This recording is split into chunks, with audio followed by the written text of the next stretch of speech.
अस्सलाम वालेकुम नाजरीन, मेट्रो मैटर्स के नए एपिसोड के साथ मैं हूं आपका मेज़बान अख्तर शाहीन रिंद। और आज हम एक अहम मौजू पर बात करने जा रहे हैं कि ऐसे बच्चे जो बचपन से या किसी भी हादसे की वजह से सुन नहीं सकते, बोल नहीं सकते, या बोलने में तोतलाहट है, तोतलापन है या हकलाते हैं, उनके साथ क्या सलूक होता है और वालिदैन को कैसे पता चलता है। बहुत सारे वालिदैन परेशान होते हैं और समझते हैं कि बस ये हो गया, अल्लाह की मर्ज़ी, अब हम क्या करें। लेकिन ऐसे बच्चों का इलाज मौजूद है। वो इलाज क्या होता है हम वो आपको बताएंगे। आज हम कराची के इलाके कुरंगी 3 नंबर के करीब एक ऐसे ही सेंटर पर वाक़ हैं और यहाँ पर हम आपको माहिरीन से भी मिलाएंगे और जो पेशेंट हैं उनसे भी बात करवाएंगे कि वो क्या कहते हैं। तो आइए हम बात करते हैं। अस्सलाम वालेकुम। वालेकुम कैसे शाहिद साहब? हमारे साथ मौजूद हैं जनाब शाहिद साहब, जो इस सेंटर के हेड हैं। हम उनसे पहले इनका तारुफ जानते हैं और फिर आपको बताते हैं कि क्या खदमात जानते हैं। साहब जी, शाहिद साहब प्लीज़ अपने बारे में बताइए। मेरा नाम शाहिद अख्तर राजपूत है और मैं ऑडियोलॉजिस्ट हूँ। पाकिस्तान में ऑडियोलॉजी के शोबे में इतना काम नहीं हुआ जितने काम की ज़रूरत है। इस वक्त कराची में कम से कम 5,000 ऑडियोलॉजिस्ट की ज़रूरत है और मुश्किल से शायद 50 पढ़े लिखे ऑडियोलॉजिस्ट इस शोबे से वाबस्ता हैं, जिसकी वजह से लोगों को समाज की अवेयरनेस नहीं है। ठीक, हम इस पर भी ज़रूर बात करते हैं। मैं चाहूँगा कि आपके पास जो पहले पेशेंट मौजूद हैं इनके बारे में हमें थोड़ा सा ब्रीफ करते जाएं और फिर हम इनसे भी बात करते हैं। और इस प्रोफेशन के बारे में बीच में हम चैट करते हैं। तो ये जो बाबा हैं इनका क्या? ये बाबा जो हैं ये कम सुनते हैं और ये आज अचानक हमारे पास आए हैं। जब मैंने देखा तो ये बाबा नीचे बैठे हुए थे। मैंने इनको ऊपर बुलाया, इनकी समात का टेस्ट किया। ये बाबा अफोर्ड नहीं कर सकते थे। हमारा एक बजट है जिससे हम ज़कात के मुस्तहिक जो सीनियर सिटीजन हैं उनको फ्री डिवाइस लगाते हैं। तो आज बाबा से मुलाकात हुई, बाबा परेशान थे, ये अफोर्ड नहीं कर सकते थे। हमने इनका टेस्ट किया और उसके बाद हम बाबा से कुछ बात करते हैं पहले और फिर। अस्सलाम वालेकुम बाबा, क्या नाम है आपका? ये आला है जी, आपका नाम क्या है? कमरुद्दीन। कमरुद्दीन साहब, अच्छा आपको क्या मसला था? ये कान मेरा एक तो बंद हो गया, इसमें आवाज़ कम आती थी। अब वो आला जब मैं लेने जाता था मैं अफोर्ड नहीं कर सकता था पैसे, तो ये तकरीबन 8,000 रुपये का है। अब मेरे पास 1,000-1,200 रुपये थे, उसमें मेरा मसला हल नहीं हो रहा था। मैंने आपसे भाई साहब से दरख्वास्त की कि मेरा मसला हल करें, तो इन्होंने कहा आ जाएं आप, ज़कात फंड से ले सकती हो। तो मैंने कहा हाजिर है, मैं तो ज़कात का मुस्तहिक हूँ। तो इनका मेरा जो एहसान है ये कि इन्होंने मेरे साथ ताउन किया और मेरा ये बहुत पेचीदा मसला हल किया। मैं इनका शुक्रिया अदा करता हूं। यहाँ तक आप पहुँचे कैसे? कैसे पता चला कि यहाँ आना है? यहाँ किसी ने बताया, अल खिदमत हॉस्पिटल है, यहाँ टेस्ट जो है फ्री में होते हैं। जब मैं वहाँ गया तो उन्होंने कहा भाई हमारे पास डॉक्टर आते हैं 4 बजे, आप ऐसा करो अंदर गली में चले जाओ, वहाँ आपका ये मसला हल हो जाएगा। मैं यहाँ आके बैठ गया, फिर मैं कुछ खाने पीने रोटी चला गया, फिर वापस आया तो मैं सीढ़ी में बैठा हुआ था। तो हजरात नीचे उतरे, कहने आप कैसे आए? मैंने कहा मेरी प्रॉब्लम ये है, मैं इस काम से आया हूँ और मैं 12-1 बजे से आया हुआ हूँ यहाँ। तो कहने लगे आओ ऊपर आ जाओ। मैं ऊपर आया, मेरा बड़ा ये पेचीदा जो देरीना मसला था काफ़ी अरसे से, ये मेरा मसला हल भाई साहब ने किया। जब ये आला नहीं लगा था तो आपको क्या प्रॉब्लम होता था, मुश्किल क्या होती थी? मुझे 3 दफ़े कोई ज़ोर से बोलता था जब मेरी बात समझ में आती थी। अब ये जितनी भी आप बातें कर रहे हो ना उसमें डायरेक्ट आ रही हैं, आप मुझे कोई प्रॉब्लम नहीं होगी। इससे पहले जो आप आले लगाया करते थे वो तार वाला था, वो बहुत शोर करता था। उसमें और इसमें क्या फ़र्क? उसमें वो तार जब जेब में रखते हैं ना टूट भी जाता है, तो बड़ी प्रॉब्लम होती थी।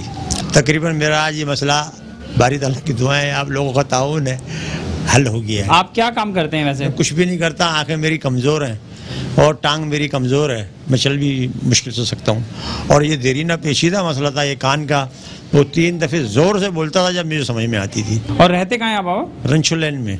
तो आप सफ़र कैसे करते हैं, आना जाना कैसे करते हैं? उसमें पहले क्या प्रॉब्लम होता था? बच्चा मुझे बस पे छोड़ गया था SL पे, कुरंगी के स्टॉप पे, वहाँ से मैं यहाँ आ गया हूँ। ये फुटपाथ पार करनी पड़ती है, मैं आसानी से आ गया हूँ। लेकिन जब आला नहीं लगता तो ट्रैफिक में कितना परेशानी होती है, क्या मसला होता है? बस वो कुछ बात समझ में आती थी, कुछ नहीं आती थी, लेकिन अब तो अल्लाह ने मसले हल कर दी। और रोड क्रॉस करने में भी मसला होता होगा? जब मसला होता था जब गाड़ियाँ हॉर्न बजता है, कुछ आवाज़? वो हॉर्न बजता है तो उसकी आवाज़ आती है, हॉर्न बहुत तेज़ होता है, लेकिन हल्की आवाज़ जो है ना वो नहीं आती। अब मेरा ये देरीना मसला था, ये अल्लाह ताला ने या भाई साहब के ताउन से ये मसला हल हो गया है। चले मुबारक, इंशाअल्लाह ये मसला मेरा ख़त्म हो गया। चले, एक अल्लाह ने सबब बना दिया आपके लिए, एक वसीला हो गया शायद अख्तर साहब मेरे लिए भेजा। बिल्कुल।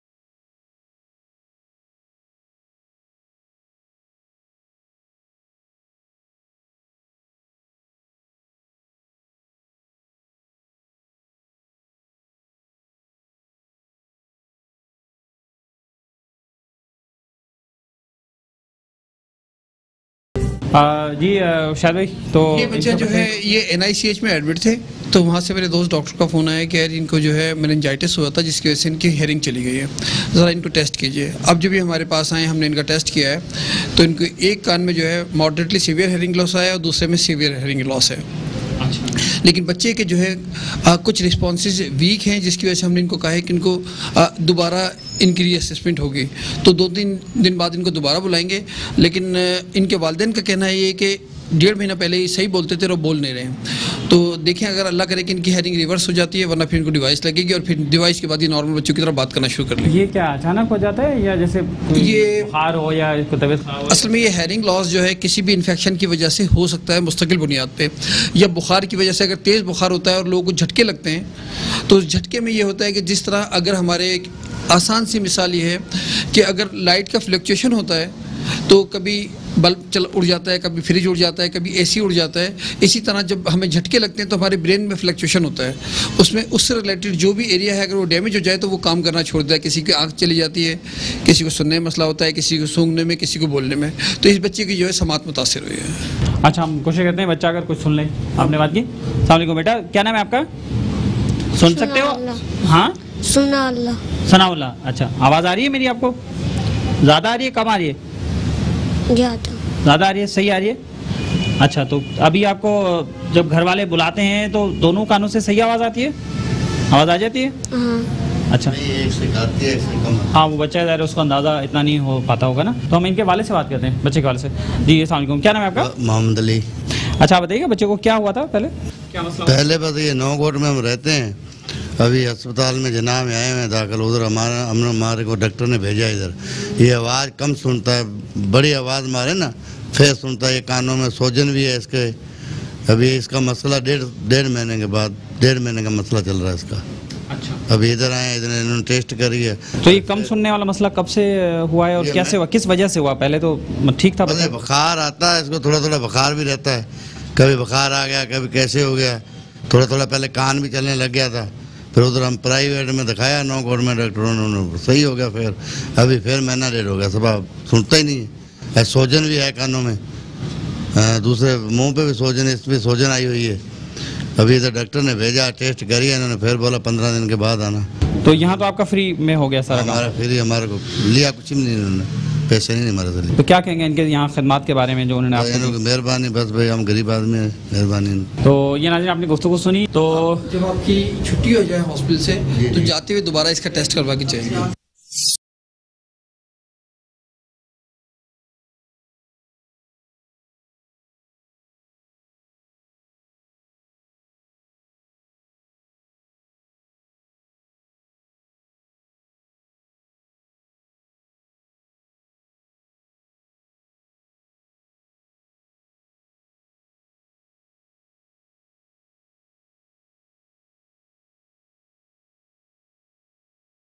माशाल्लाह आपको दुआएं मिल रही थी काफ़ी।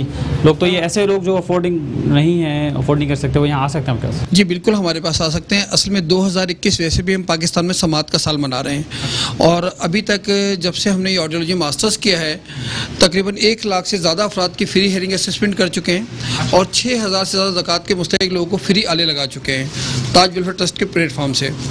ये ट्रस्ट जब हम इंग्लैंड से पढ़ के आए थे तो हमने अपने वालिद साहब के नाम से शुरू की थी, लेकिन इसके अलावा हम कमर्शियल काम भी करते हैं और जो लोग अफोर्ड कर सकते हैं उनसे हम चार्ज भी करते हैं, उनको आले भी लगाते हैं और उनको टेस्ट भी करते हैं। और इस वक्त ये अपनी नौइयत का पहला इदारा है जिसमें PTA, इम्पिटेंस, इसके अलावा BOA और समाज से रिलेटेड तकरीबन सारे टेस्ट होते हैं और हर तरह के आले लगाए जाते हैं। ये किस नाम से आपका, और क्या ये जगह है, कौन सा? ये कोरंगी 3.5 नंबर का एरिया है और यहाँ सुनो बोलो के नाम से हम काम करते हैं। सुनो बोलो का मतलब ये है कि जिन लोगों को सुनने और बोलने में दिक्कत होती हो तो वो सुनो बोलो पे आते हैं और अल्हम्दुलिल्लाह हम उनके मसाइल हल करने की कोशिश करते हैं। इस वक्त पाकिस्तान में हम 2 लोग हैं जो इंग्लैंड से ख़ास ट्रेनिंग करके आए हुए हैं और जिससे हम ये काम कर रहे हैं। जी, इस अच्छा, ये बच्ची जो है, ये बच्ची सुहैमा है और ये तकरीबन जब हमने नया सेंटर स्टार्ट किया था उसी दौरान ही हम तक पहुँचे थे और हमने इनको डिवाइस लगाई थी। आज अल्हम्दुलिल्लाह ये नॉर्मल स्कूल में पढ़ रही हैं और नॉर्मल बच्चों की तरह इनका बिहेवियर है, आना जाना उठना बैठना, बाकी डिटेल इनकी वालदा इनको बताएंगी। इनसे भी बात करते हैं, प्लीज़ बात करते हैं, फिर आपकी तरफ आते हैं। अस्सलाम वालेकुम बेटा, क्या नाम है? हाँ समय तो इनकी वालदा मौजूद है, मुझसे बात कर रहे हैं। अस्सलाम वालेकुम जी, आप देखिए बच्ची को क्या मसला था, शुरू में क्या प्रॉब्लम हो रहा था?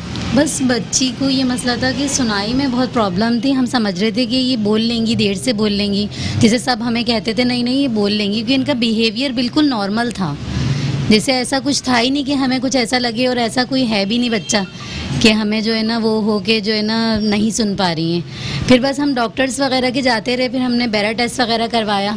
उसमें किस एज से ही आपको लगा था कि शुरू से पैदाइश से ही? नहीं, हमें पैदाइश से नहीं पता चला, हमें 2 ईयर की एज से पता चला था कि कुछ सुनने में मसला है, सुन नहीं पा रही है ठीक से, ये आपको पता चला? अच्छा, जैसे कोई आवाज़ वगैरह देते थे तो देखती नहीं थी या क्या से क्या? नहीं, आवाज़ देते थे ना तो ये ज़ोर से बोलते तो एकदम देखती थी, आहिस्ता स्लोरी बोलते थे तो ये देखती नहीं थी, बिल्कुल भी नहीं देखती थी। तो हमें जब भी नहीं पता चला, सबने कहा नहीं ये बोल लेंगी, कुछ बच्चे होते हैं देर से बोलते हैं, लेकिन जो है ना फिर हमने टेस्ट वगैरह करवाया, उसमें इनकी रिपोर्ट आ गई एकदम। नेशनल हॉस्पिटल में हमने टेस्ट करवाया तो इनकी रिपोर्ट उन्होंने कहा इनका बेरा टेस्ट कराएं, बिल्कुल ज़ीरो आ गई। फिर हम दूसरे हॉस्पिटल गए, इंडस गए, सिविल हॉस्पिटल गए, वहाँ डॉक्टर्स ने चेक करा इन्हें तो कह रही है नहीं ये तो बोल सकती हैं, ये सुनने में इनकी प्रॉब्लम है लेकिन ज़ीरो नहीं है, इनकी समाध है, कम है। तो फिर जो है ना इनका टेस्ट वगैरह हमने दोबारा से करवाया, इनका बेरा टेस्ट वगैरह। फिर हम इंडस हॉस्पिटल आए, वहाँ हमें डॉक्टर शाहिद मिले, इनसे मुलाकात हुई हमारी, और भी डॉक्टर्स थे, सब ने हमें यही वो बोला कि जो है ना नहीं ये तो सुन सकती हैं, ये बोल लेंगी। दरअसल इनके हेयरिंग एड जो लगना था ना वो नहीं लगा इनके। तो आपकी फैमिली में किसी और को भी ऐसा कोई प्रॉब्लम हुआ है कभी? किसी को भी नहीं है। तो जब अचानक आपको जब पता चला था कि ये मसला हो रहा है तो क्या आप लोग परेशान हुए थे, क्या परेशानी लाहक हुई थी, और क्या सोच रहे थे उस वक्त कि अब क्या होगा? जी बस यही समझ में नहीं आ रहा था कि क्या करें। फिर स्पीच थेरेपी हम यहाँ पर आए, इन्होंने फिर स्पीच थेरेपी की हमें एडवाइस दी कि ये करवाएं, इंशाल्लाह ये बोल लेंगी। फिर हमने स्पीच थेरेपी इनकी करवाई, माशाल्लाह ये आहिस्ता आहिस्ता बोलने लगी। लेकिन जब ये यहाँ आई थी तो ये एक लफ्ज़ भी नहीं बोलती थी, यानी सिर्फ मम्मा बोलती थी, बस मम्मा मम्मा बोलती रहती थी।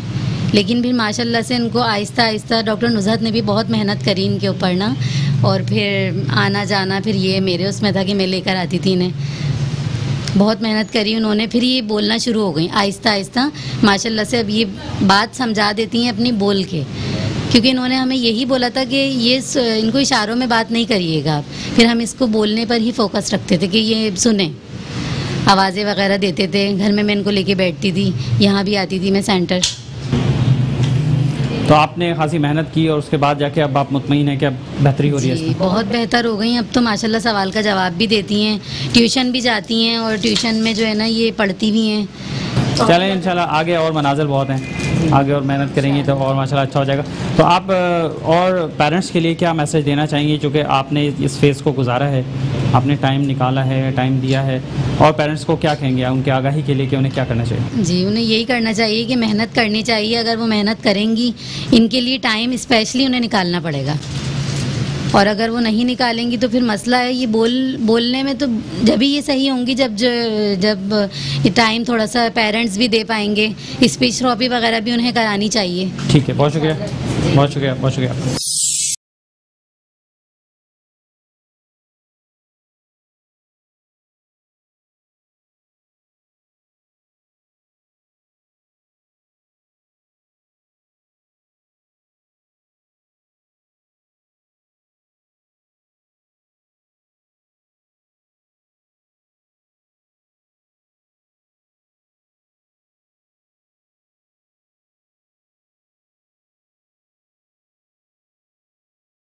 जी शाहिद अख्तर साहब, ये बताइए कि आप माशाल्लाह ऑडियोलॉजिस्ट हैं, और क्या क्या क्वालिफ़िकेशंस आपने हासिल की हैं जब आप इस फील्ड में काम कर रहे थे?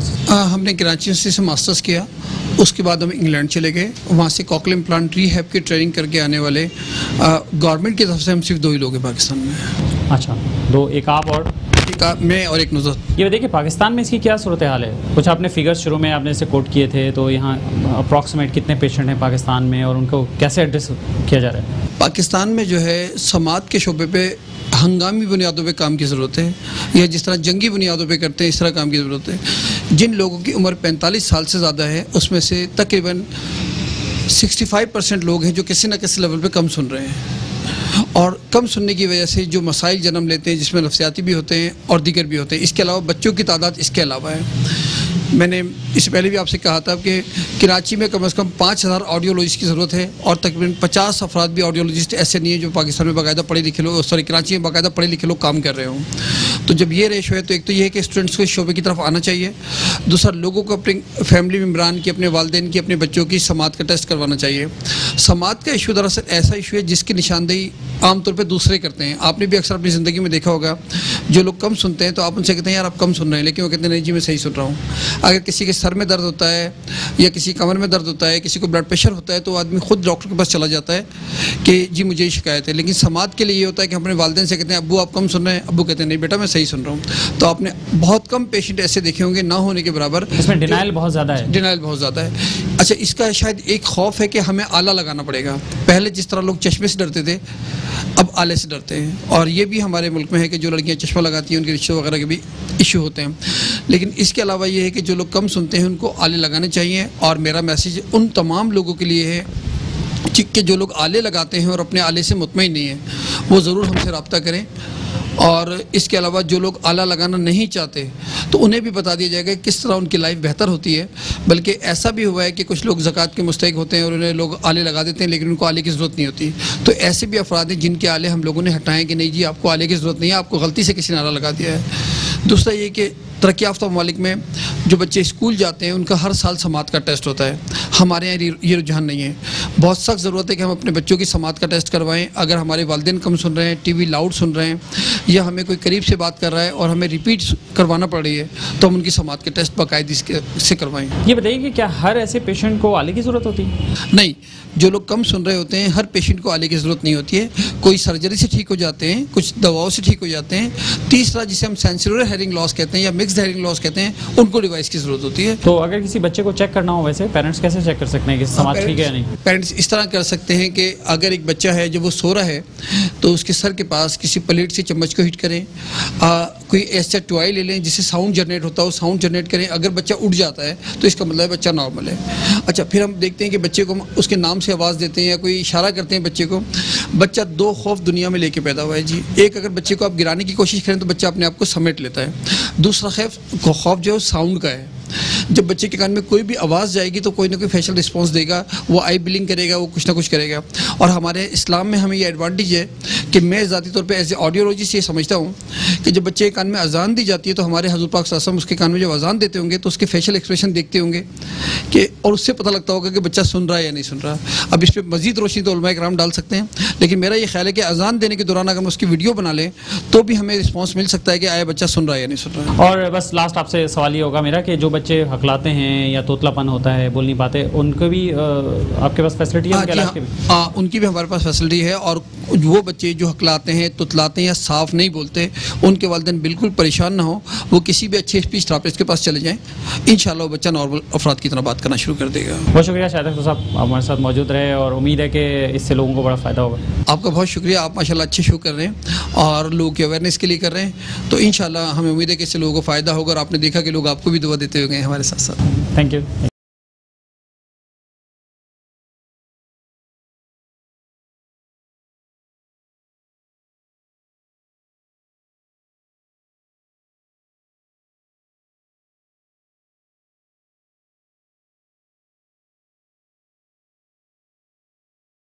जी नाज़रीन, अब एक अहम मसले की तरफ तवज्जो दिलाते हैं आपकी। देखिए, कराची शहर में ट्रांसपोर्ट एक बहुत बड़ा मसला है। रोज़ाना लाखों लोग ज़लील ख्वार होकर बसों में धक्के खाकर कोई बसों की छतों पर बैठे होते हैं, और जो बसें भी चल रही हैं इल्ला माशाल्लाह उनका भी हाल ऐसा है कि आप देखें तो वो बैठने के काबिल नहीं है। शीशे टूटे हुए हैं, उनकी हालत बिगड़ी हुई है, फिटनेस पता नहीं कैसे कैसे जारी हो जाती है। वहाँ एक अहम मसला है कि आपने देखा होगा कि कराची के शहरों पर बड़ी बसें भी चलना शुरू हुई थी।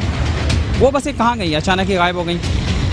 वो बसें जहाँ हैं, एक ऐसा कंपाउंड गुलशन इकबाल में मौजूद है, और पता नहीं ऐसे कितने और कंपाउंड मौजूद होंगे, लेकिन वो जो एक कंपाउंड है गुलशन इकबाल में मस्जिद बैतुल मुकर्रम के पास, उसी रोड पर थोड़ा सा आगे जाएंगे तो जो सिटी वार्डन्स का हेडक्वार्टर है वहाँ, उसके अंदर पासबान डेमोक्रेटिक पार्टी के चेयरमैन अल्ताफ़ शकूर साहब ने निशानदेही की थी। उन्होंने क्या निशानदेही की थी, पहले आपको वीडियो दिखाते हैं और उसके बाद फिर आपको हक़ाइक़ भी बताते हैं। अस्सलाम वालेकुम। इस वक्त देखें, ये हमारे सरकारी वसा, हमारे जो कौमी ख़जाना है, इसकी क्या हालत है। ये आपकी बसें, ट्रांसपोर्ट कितना बड़ा इश्यू है शहर का।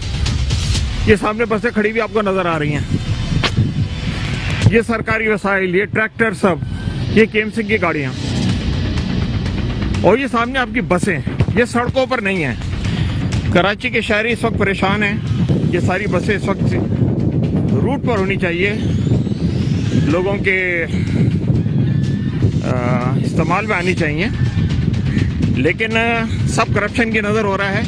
यहाँ क्यों खड़ी हुई है केएमसी के अंदर, और कोई इनसे पूछने वाला नहीं है। सड़ रही हैं, सारे स्पेयर पार्ट चोरी हो रहे होंगे और फिर बेच दी जाएंगी, और बहुत सारी बसें तो बेच दी गई हैं और पंजाब के मुख्तलिफ पाकिस्तान के रूट्स पे चल रही हैं। ये सामने आपके सिटी वार्डन की गाड़ियां नज़र आ रही हैं। देखो कितनी बसें हैं, कितनी गाड़ियां हैं। 17 बसें तो सिर्फ यहाँ खड़ी हुई हैं। इस तरह शहर के अंदर न जाने कहाँ कितनी खड़ी है। कोशिश करके पीछे तक एक और फायर ब्रिगेड की गाड़ी है। तो ये हमारे वसाइल इस वक्त, इसको चूँकि ट्रांसपोर्ट एक बहुत बड़ा इशू है, इसको हम फोकस करते हैं। गाड़ियाँ बहुत सारी हैं, पुलिस वार्डन की गाड़ियाँ हैं, ट्रक खड़ा हुआ है और गाड़ियाँ हैं सब। जी नाज़रीन, हम यहाँ मौजूद हैं उसी कंपाउंड पर, और हमारे साथ अल्ताफ़ शकूर साहब भी मौजूद हैं। हम इनसे बातचीत का सिलसिला शुरू करते हैं और अंदर जाके फिर आपको दिखाते हैं कि अंदर क्या सोते हैं। अस्सलाम वालेकुम शकूर साहब। वालेकुम अस्सलाम, बहुत बहुत शुक्रिया। आपने निशानदेही की थी, हमने वो वीडियो देखी और फिर हमने आपसे कांटेक्ट। जी हाँ, अब तो बहुत सारी चीज़ें और भी हैं जिसकी हम निशानदेही बहुत जल्द इंशाल्लाह आपको करेंगे। कई ऐसे ग्राउंड्स हैं जिन पर कराची के असासे बसें हैं और बहुत सारी वो सब वहाँ पे सड़ रही हैं, गल रही हैं, और इससे पहले कि वो स्क्रैप हो जाएं या कहीं बेच दिया जाए, जिस तरह पंजाब के रूट्स पर, मुख्तलिफ रूट्स पर मुल्क में हमारी बसें चल रही हैं। तो ये भी 19 बसें तो सिर्फ यहीं पर खड़ी हुई हैं। ट्रैक्टर्स भी हैं, फायर ब्रिगेड भी हैं, और ना जाने क्या क्या है। तो मेरे ख्याल में आइए अंदर, आइए चलते अंदर, आंखों देखा हाल बताते हैं नाज़रीन। तो आप जब यहाँ पर पहुँचे थे तो उस वक्त की क्या सूरत हाल थी? बाबा अस्सलाम वालेकुम, एक मिनट, हम जब पहुँचे हैं, एक मिनट, सरकारी है, सरकारी, बेफिक्र रहें सर, आप हमारे से भाई बेफिक्र रहें, हम यही है, सरकारी है ना ये, सरकारी है ना ये, बिल्कुल सरकारी तो है, आपकी सरकारी है, लेकिन ए टू गेट तो मेहनत तो है ना। हाँ, ये मीडिया को भी अब ये लोग नहीं सर, हम बसें वैसे देखे वहाँ पे तस्वीर। शकूर साहब, अच्छा आपसे भी बात कर लेंगे, बात जब करेंगे, जब मैं अंदर बात करूँगा, आप अंदर जाके बात करें, हम यहीं खड़े, फोकस कोई नहीं करना। आप ऑफिसर को बुला लें। ये बताइए, देखिए आप छोड़ देना इस बात को, हम यहीं खड़े, कहीं नहीं जा रहे, आपके पास खड़े हैं, आप जाके बात कर लें। बल्कि हमें चाहिए होगा जो आपका अफसर हो, जिम्मेदार, हमसे बात कर ले, हम खड़े हैं यहीं पे, उनसे भी बात करेंगे। अच्छा जी, अल्ताफ शकूर साहब जी, तो यहाँ क्या देखा आपने, क्या सोचा? देखिए जो बसें हैं ना वो पीछे हैं, सबसे आखिर में आपको नजर आ रही होंगी। राइट हैंड साइड पे फायर ब्रिगेड भी हैं, कम से कम 4-5 फायर ब्रिगेड तो यहाँ पर हैं। तो इस शहर में होना चाहिए, बसों को सड़कों पे होना चाहिए। लोग मिनी बसों में मुर्गा बनते हैं, परेशान होते हैं, रिक्शों में ज़्यादा पैसे दे के सवारी करते हैं, सवार होते हैं। तो जब हमारे पास वसाइल ऑलरेडी मौजूद है तो हम इनको सड़कों पर क्यों नहीं लाते? इससे पहले इतनी बसें आई थी, लाल बसें हुआ करती थी, सैकड़ों की तादाद में, हज़ारों की तादाद में, वो सब कहाँ गई? इसके बाद कई ममालिक ने हमें बसें तोहफे में दी, हमने खरीदी, सिंध गवर्नमेंट ने ली, टीएमसी ने ली वगैरह, ये सब जाती कहाँ हैं? जबकि जो प्राइवेट सेक्टर में 60 साल पुरानी बसें, चाहे 5C हो, चाहे 2K हो, चाहे इस तरह की और बसें, वो अभी भी नजर आती है सड़कों पे। 60 साल पुरानी बसें सड़कों पर हैं, और ये बिल्कुल नई बसें देखिए आपके सामने हैं। ये यहाँ पे क्यों खड़ी हुई है, इसका कौन जवाब देगा? अभी जवाब लेते हैं इनके अफसरों से, अभी जवाब लेते हैं उनसे भी पूछते हैं कि क्यों यहाँ पे खड़ी है। जब आए थे तो ये सेम सूरत हाल थी यहाँ पे? जी हाँ, और वो सेम थी। उन्होंने कोशिश की होगी, फायर ब्रिगेड मुझे एक दो कम नजर आ रहे हैं, वो नजर नहीं आ रहे इस वक्त मुझे। राइट हैंड पे या फायर ब्रिगेड मौजूद था।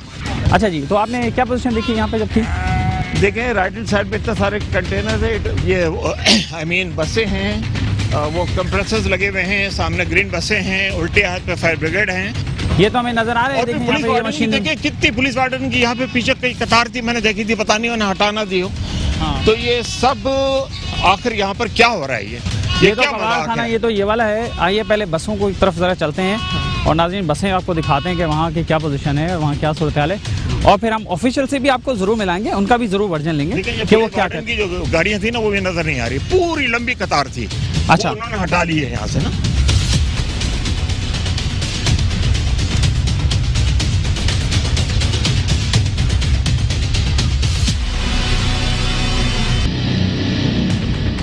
हम दिखा रहे हैं, ये देखें, ये सिटी वार्डन्स का हेडक्वार्टर है जो कि केएमसी के अंडर में है अब इस वक्त। जो पहले सिटी डिस्ट्रिक्ट गवर्नमेंट हुआ करती थी उसके अंडर में होता था, अब केएमसी के अंडर में। और ये आप हाल देखें यहाँ पे, ये बसें हैं, ये वो बसें हैं जो शहर में चलनी चाहिए थी, शहरियों को सफरी सहूलियात देनी चाहिए थी। और इस वक्त ये अब मैं आपको बसों की हालत दिखा दूँ, ज़रा अल्ताफ़ साहब ज़रा बसों की हालत तो देख लें। जी जी, ज़रा करीब से भी हालत आपको दिखाते हैं, देखें क्या हाल है, मतलब इनमें क्या ख़राबी है भाई। ये बसें रोड पे क्यों नहीं चल रही हैं, इसमें क्या देखें, अभी तक हवा भी इसमें भरी हुई है टायर में। मतलब ये हाल है भाई। चलो कोई कंडम हो, तबाह हो गई हो, देखें बसों में टायरों में हवा अभी तक मौजूद है, पिछले टायरों में भी हवा अभी तक मौजूद है।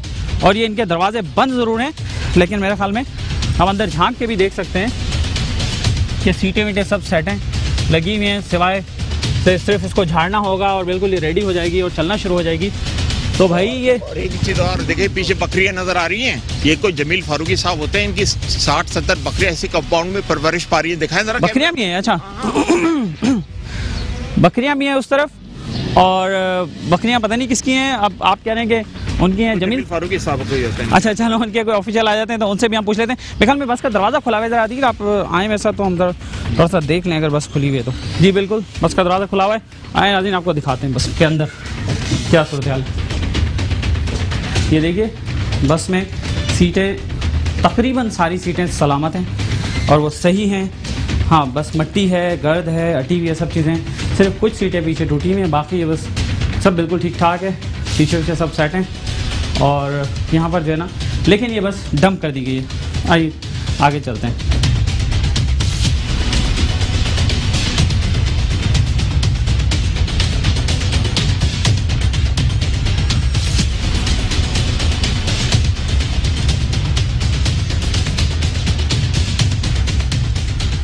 अच्छा जी, अब हम आपको दिखा रहे हैं कि फायर ब्रिगेड की क्या सूरत हाल है। ये फायर ब्रिगेड की गाड़ी है, कंडम हुई हुई है।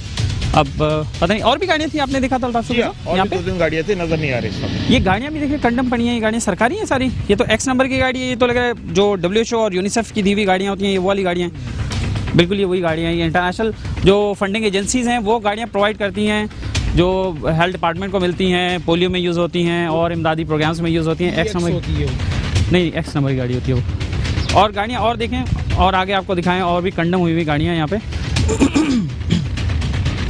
और ये देखें बसें लाइन से 1 2 3 4 5, और हमें पता चला कि यहाँ पे 19 बसें हैं, 19 बसें हैं। आप ये बसें देखें, सबकी सूरत हाल ये बसों की बिल्कुल ठीक है। ये आप देखेंगे जानबूझकर शहरियों को सहूलत फराहम नहीं की जा रही और इन बसों को खड़ा कर दिया गया है कि कराची के शहरी वो जलील हों, ख्वार हों, धक्के खाएं, उनके कपड़े ख़राब हों, सुबह दफ्तर में जाना है तो किस हुलिये में वो जाएंगे, कैसे पहुंचेंगे। वो घर से तैयार होकर जब वो पहुंचते हैं तो ऑफिस में उनको पहचानना मुश्किल हो जाता है कि वहाँ पे वो ये कौन आया है ऑफिस में। तो ये जब बसें खड़ी हैं, इन बसों पे जो पैसा लगा है, चाहे डोनेशन में आई हैं या गवर्नमेंट ने इनको ख़रीदा है, तो ये लोगों की सहूलत के लिए क्यों नहीं है। यहाँ पे लोगों को सहूलत क्यों नहीं मिल रही। ये देखें, ये कबाड़ खाना है सारा, ये कंडम है सारी गाड़ियाँ। बसें काफ़ी दुरुस्त और बेहतर हालत में है। ये भी बस देखें अल्ताफ शकूर साहब, ये देखें हवा उसमें भरी हुई है, बिल्कुल ये ऐसे लग रहा है कि रेडी टू बस प्ले है। लेकिन रोड पे आ जाए। पीछे जो ये बकरियां हैं और दुम्बे हैं, इनकी कितनी अच्छी परवरिश की जा रही है। जी हाँ, बकरियों का तो यहाँ ख्याल रखा जा रहा है ना, और ये पब्लिक के हैं, शहरियों का ख्याल नहीं है कि शहरी किस साल में जा रहे हैं, किस साल में आ रहे हैं, उनका ख्याल बिल्कुल भी नहीं है। और ये फायर टेंडर ही है, बाकी भी सारे ये कबाड़ हुए हुए हैं और इनके बस बॉडी रह गई है, बाकी तो इनके सारी चीज़ें जो है ना वो इन्होंने या तो बेच दी होंगी, कंडम हो गई या चीज़ें हो गई। तो हम इस तरफ आगे यहाँ से निकल सकते हैं।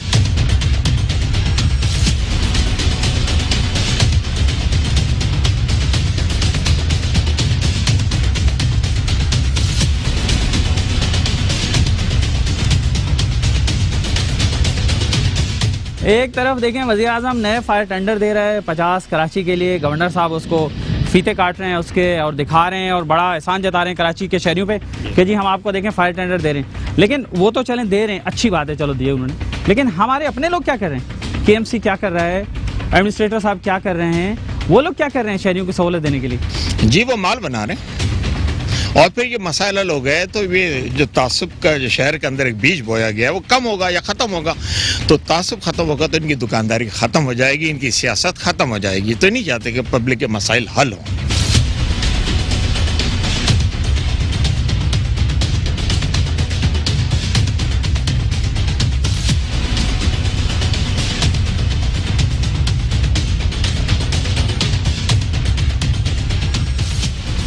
अल्ताफ साहब ये देखें कि नाज़रीन आप भी देखिए कि बसों पर ये इतनी ज़बरदस्त बसें चल रही थी कि इस पर लोगों ने इन्हें इश्तहार देना भी शुरू कर दिए थे। देखिए इश्तहार से रेवेन्यू जनरेट होता है। ये भी GFS बिल्डर का इश्तहार यहाँ पे लगा हुआ है, नॉर्थ रेजिडेंसी का। भाई GFS बिल्डर ने तो अच्छा किया शहरियों के लिए, उन्होंने तो आपको इश्तहार दिया, आपने उनका इश्तहार लगाया, उन्होंने आपको पैसे दिए होंगे यकीनन, तो उसका क्या फ़ायदा हुआ? शकूर साहब, जिन्होंने ब्रांडिंग की उनका क्या हुआ, उनको क्या फ़ायदा हुआ? पैसे भी दिए उन्होंने और ये यहाँ पे सड़ रही है। देखिए कराची लावारिस शहर है, ये एक ऐसी भैंस है कि जिसका दूध तो सब पीते हैं लेकिन चारा कोई नहीं देता, इसको कोई ओन नहीं करता, ये सोने की चिड़िया है, सब माल बनाते हैं। कराची मिनी पाकिस्तान है, ये इनको समझना चाहिए। और कराची तकरीबन मुल्क की कफालत करता है और 70% of the revenue Karachi generate करता है। तो कराची को उनके स्पेशल फोकस करना चाहिए। कराचीइट्स जो इनका इतना बड़ा टैक्सेस देते हैं, इनडायरेक्ट और इनडायरेक्ट टैक्सेस, तो इनको कम से कम इतनी बुनियादी जो बेसिक सहूलियात हैं, चाहे वो पानी हो, चाहे वो ट्रांसपोर्ट हो, चाहे वो बिजली और गैस की अनइंटरप्टेड सप्लाई हो, ये तो कम से कम दे देना, कुछ और नहीं दे सकते। हम आपसे सोने के और चांदी के महल नहीं मांग रहे, हम तो सिर्फ ये देखें ये बसों का फ्रंट साइड है, फ्रंट साइड भी आप देख सकते हैं नाज़रीन, आपको भी नज़र आ रहा होगा। दादा साहब आप भी देखें, इसमें चलो थोड़ा बहुत काम होगा भी तो भाई रिपेयर का फंड होता है, वो कहाँ जाता है, पैसे कहाँ हैं, इनको रिपेयर क्यों नहीं किया गया? जब चली थी तो उसका भी बजट होगा ना इनका। ये 1 लाख रुपए इस पे ज़्यादा से ज़्यादा इसको सड़क पे लाने के लिए खर्च होगा। नई बस लेने जाए तो 1 करोड़ रुपए से ज़्यादा महंगी है, तो ये खुद रिपेयर करना नहीं चाहते, सीधी सी बात है। और हमारे इत्तला के मुताबिक इस वक्त पंजाब के रूट्स पर और दीगर पाकिस्तान के रूट्स पर कराची की जो बसें थी वो चल रही हैं। अच्छा, कराची की बसें? जी, कराची की बसें चल रही हैं, उनको पेंट कर दिया गया, उनके आइडेंटिटी को वो कर दिया गया, नंबर प्लेट। अच्छा जी, ये देखें ये सिटी वार्डन्स का डिपार्टमेंट है और ये हेडक्वार्टर भी इसको कहते हैं सिटी वार्डन्स का, KMC के अंडर में अब ये। और सिटी वार्डन्स के भी अपने मसाइल हैं, वो भी बेचारे अपनी तनख्वाहों के लिए परेशान रहते हैं। अभी पिछले दिनों भी एक सिटी वार्डन का इंतकाल हुआ, उनके बारे में भी ये कहा गया था कि उन्हें भी तनख्वाहें नहीं मिली काफ़ी अरसे से, उनके भी तो मसाइल हैं। नहीं, मजलूम है, सिटी वार्डन बेचारे मजलूम हैं, अफसरान पैसा बनाते हैं ना, इनका तो मुश्किल से 15-20 हज़ार की तनख्वाह मिलती है, तो ये तो खुद बेचारे आम कराचीइट्स की तरह ये भी मजलूम है। हमारे साथ पासवान कराची के रहनुमा मौजूद हैं, हम उनसे भी कुछ बात करना चाहेंगे। जी आपका क्या नाम है सर? सरदार जुल्फ़िकार। अच्छा सरदार साहब, आप क्या कहना चाहेंगे इस हवाले से? मैं ये कहना चाहूँगा कि कराची के अवाम के साथ हमेशा जुल्म और ज़्यादती की जा रही है। ये जो आपने बसें देखी हैं, फायर टेंडर देखे हैं, और ये जो सिटी वार्डन की ख़ास करके आपने बात की है, ये जुल्म की इंतहा देखें कि यहाँ सिटी गवर्नमेंट का इतना बड़ा सरमाया यहाँ गल रहा है, लेकिन जो सिटी वार्डन है मजलूम है, उनकी 3-3, 4-4, 6-6 महीने की तनख्वाहें जो है ना वो अदा नहीं की जाती। तो ये बसें अगर रोड पर चलें तो जो हमारी दूसरी मिनी बसें चल रही हैं जो टूटी फूटी, जिनमें भेड़ बकरियों की तरह लोग छत्तों पे भी सवार हैं, मेरे ख्याल में ये किसी दुनिया के किसी मुल्क में ऐसा नहीं होगा। ये देखिए मोबाइलों की हालत आपको दिखाते हैं, ये देखिए अभी ये लोकल गवर्नमेंट की ये गाड़ियाँ हैं GL नंबर की, और ये देखें मोबाइल्स के तौर पे यूज़ हो रही थी या पिक एंड ड्रॉप के तौर पे भी यूज़ हो रही थी, वार्डन्स की जहाँ ड्यूटीज़ लग रही थी मुख्तलिफ जगहों पे, और वहाँ के लिए यूज़ हो रही थी। लेकिन आप इनकी हालत देखें, इनकी हालत क्या है। 70-80 लाख रुपए की गाड़ी है ये इस वक्त। अच्छा 70 से। और जी ये सफाई की एक मशीन है जो रोड पे बताया गया था कि जी सड़कों की सफाई होगी। अल्ताफ साहब, ये गाड़ियाँ जब नई आई थी और बड़ा रोडों पे दिखाया था, मीडिया पे दिखाया था, बड़ी कैंपेन की थी और बताया गया था कि जी सड़कों की सफाई हुई थी जिस दिन फोटो सेशन था, उसके बाद नहीं हुई। उसके बाद नहीं, उसके बाद यहाँ आ गई। इक्का दुक्का गाड़ियाँ कहीं नजर आती हैं खैर अब भी, लेकिन ये देखें ऐसी गाड़ियों का भी हाल। उसके बाद और इन अहम इलाकों के अंदर। तो आइए आगे चलते हैं, वो उन गाड़ियों को देखते हैं कि वो कौन सी गाड़ियाँ हैं और वहाँ पे क्या सूरत हाल है।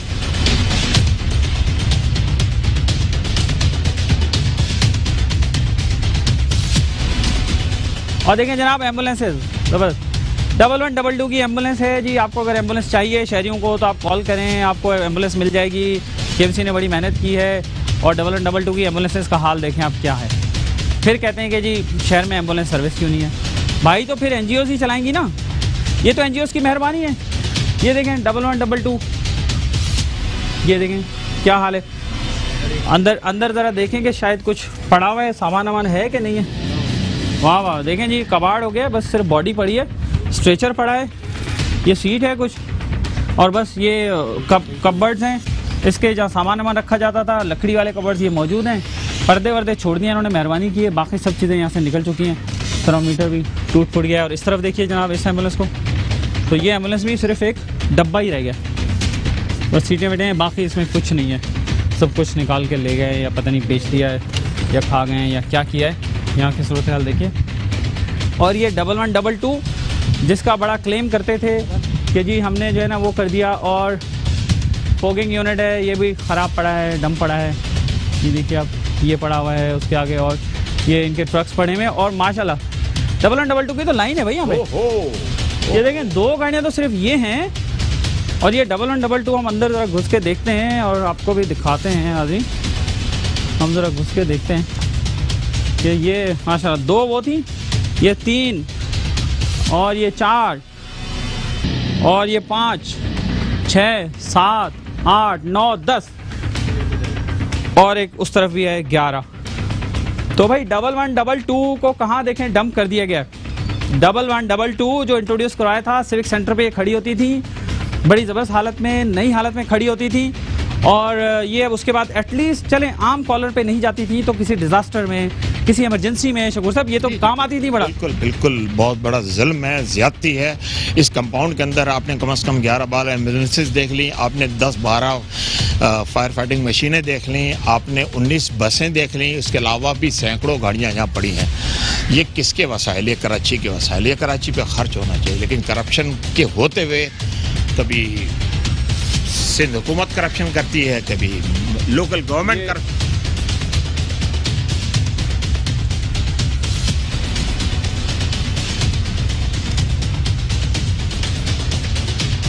तो ये वाह क्या बात है भाई। देखें केएमसी की माशाल्लाह मैनेजमेंट कितनी ज़बरदस्त है कि उन्हें कितना एहसास है कि भाई शहरियों का पैसा, सरकार का पैसा, जो फंड है, जो शहरियों का फंड है भाई, टैक्सेस का फंड है। आप वैसे तो वफाक से भी बड़ी बातें करते हैं, आप सिंध गवर्नमेंट से भी बड़ी बातें करते हैं, तो ये अपने चीज़ों का तो देखें ये क्या हाल है और ऐसा हाल क्यों है। और ये देखिए जनाब एक और poster, KIHD Karachi institute of heart disease, ये देखिए ये लिखा हुआ है, इदारा बराए अमराज कल्ब, जो कि KMC का वाहिद हार्ट का अस्पताल है। और पूरे मुल्क में इसको अप्रिसिएशन मिली थी कि भाई KIHD सिटी गवर्नमेंट चला रही है, बड़ी बात है।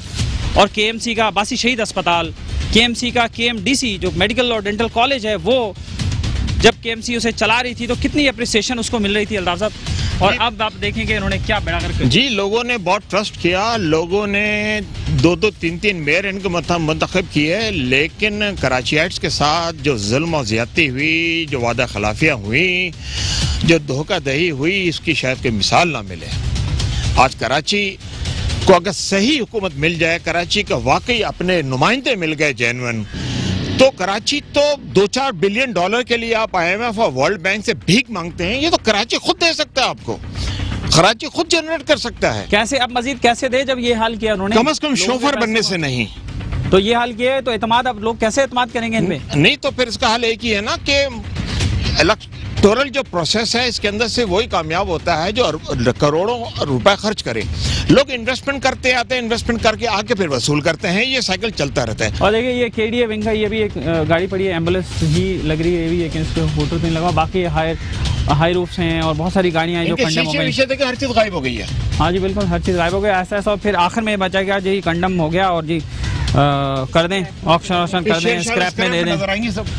हाँ बिल्कुल जी, बहुत शुक्रिया आपका अल्ताफ शकूर साहब, आप हमारे साथ मौजूद रहे हैं। और हम लास्ट एक ट्राई कर लेते हैं। अच्छा आपका राब्ता नहीं हुआ अभी? कोई यहाँ अफसर मौजूद है? कोई मौजूद है? कोई राब्ता नहीं हुआ। और कोई मौजूद है यहाँ पे? कोई भी यहाँ पे मौजूद नहीं है ऐसा अभी, क्या करूँ। अच्छा और हाँ एक अफसर मौजूद है, इनाम भाई बात कर सकते हैं सामने। इनाम साहब, अच्छा इनाम साहब प्लीज आप मुझे अपना नाम और डेजिग्नेशन पहले बताइए ना। मैं कोई अफसर नहीं हूँ, मैं तो वार्डन हूँ। अच्छा आप भी वार्डन हैं? जी बिल्कुल। अच्छा दूसरे ये कि आप आ जाए डायरेक्टर साहब के पास, उसको बात। ये कौन से डायरेक्टर साहब के अंडर में? कैमरा हटाएंगे तो मैं आपको बता दूँ। नहीं अभी आप ऑन कैमरा जो बता सकते हैं वो बता दें। नहीं इसके हेड कौन है? हेड कौन है ये तो बता दें। म्यूनिसिपल सर्विस में आते हैं ना हम लोग। अच्छा डायरेक्टर म्यूनिसिपल सर्विसेज के अंदर में? Senior director municipal service. अच्छा कौन है अब आजकल? मसूद आलम साहब के पास हैं। अच्छा ठीक है, तो मसूद आलम साहब को भी ट्राई कर लेते हैं, देखें अगर वो अवेलेबल हो जाते हैं और बात सुन लेते हैं तो हम बात ज़रूर कर लेंगे। आपका मिलाया हुआ नंबर फिलहाल मसरूफ है। चलें, उन्होंने बिजी कर दिया, एक बार फिर ट्राई कर लेते हैं। आपका मिलाया हुआ चलें, वो उन्होंने फिर बिजी कर दिया। तो भाई मसूद आलम साहब, हमने आपको कोशिश की रब्ता करने की, लेकिन बहरहाल आपसे रब्ता हमारा नहीं हो सका। हमने सूरत हाल दिखाई है। ये मसूद आलम साहब, आपके भी सोचने की बात है कि आप सीनियर डायरेक्टर हैं मेडिकल सर्विसेज के, तो आपके अंडर में ये क्या हो रहा है, यहाँ पे क्या सूरत हाल है, इसमें बेहतरी कैसे आ सकती है। हमारे ये दिखाने का मकसद ये कि भाई आप यहाँ जो ये तबाही हो रही है, पब्लिक फंड जो तबाह हो रहे हैं यहाँ पे, या डोनेशन में भी कोई चीज़ आई है तो वो भी तबाह हो रही है, तो इसमें बेहतरी कैसे आएगी, ये आप भी सोचें, KMC के एडमिनिस्ट्रेटर भी सोचें, जो और अफसरान है वो भी सोचें कि भाई ये क्या हो रहा है। शहरियों को सहूलत अगर कोई मिलने का चांस है तो आप वो तो कम से कम कर लें। अगर आप खुद से कुछ नहीं कर सकते हैं तो ये जो चीज़ें ख़राब हैं इनको तो बना के रोड पे ले आएँ। वैसे तो सिंध गवर्नमेंट भी बड़े दावे करती है कि शहरियों को सहूलियत देने के लिए, तो भाई वज़ीर आला सिंध साहब ये देखें ना आके यहाँ पे, यहाँ क्या हो रहा है। मिनिस्टर साहब यहाँ के देखें ना, यहाँ ये क्या हो रहा है। ये जो बसें हैं इनको भी ठीक करा के आप 20, 25, 50 बसें भी अगर आप रोड पर उतार दें तो भाई शहरियों को तो सहूलत ही मिलेगी ना उससे। वाह आपकी भी होगी, सियासी पॉइंट स्कोरिंग भी होगी, आपको सियासी भी फ़ायदा होगा और लोगों को भी सहूलत होगी। नाज़रीन, हमने कोशिश की है कि हम आपको हक़ाइक़ से आगाह कर सकें, और मेट्रो मैटर्स में अगर आप भी किसी मसले की निशानदेही करना चाहते हैं और चाहते हैं कि हमारी टीम वहाँ के उसकी कवरेज करे, तो आप हमें रब्ता कर सकते हैं। हमारा रब्ते का नंबर है 0300 364 2759। मैं दोबारा आपको बता देता हूँ, 0300 364 2759। आप हमें अपना कोई मसला बता सकते हैं, किसी मसले की निशानदेही कर सकते हैं, अपने महकमे के हवाले से, उसकी तरक्की के हवाले से आप हमसे बात कर सकते हैं। और नाज़रीन, इसके साथ ही अपने मेज़बान अख्तर शाहीन रिंद को मेट्रो मैटर्स के इस एपिसोड से इजाज़त दीजिए। अपना ख्याल रखिएगा। और आपका मेट्रो वन चैनल का मैं बहुत बहुत शुक्रगुजार हूँ कि आपने इस अवामी इशू को एड्रेस भी किया, देर तक फुटेज भी ली और बात को अक्रॉस द बोर्ड पहुंचाया। बहुत शुक्रिया, बहुत शुक्रिया। और इसके ये जो क्रेडिट है वो आपको जाता है, क्योंकि आपने इसको हाईलाइट किया था और फिर हमने उसको पिक किया और हम आप तक पहुंचे। बहुत शुक्रिया। बल्कि किसी और ने तो पिक नहीं किया, आपने पिक किया ना। अल्लाह करे कि ये मसला हल हो जाए, आपकी और हमारी काविशें कामयाब हो जाएंगी। हमने अपना रोल प्ले किया। नाज़रीन, अपना ख्याल रखिएगा। अल्लाह हाफ़िज़।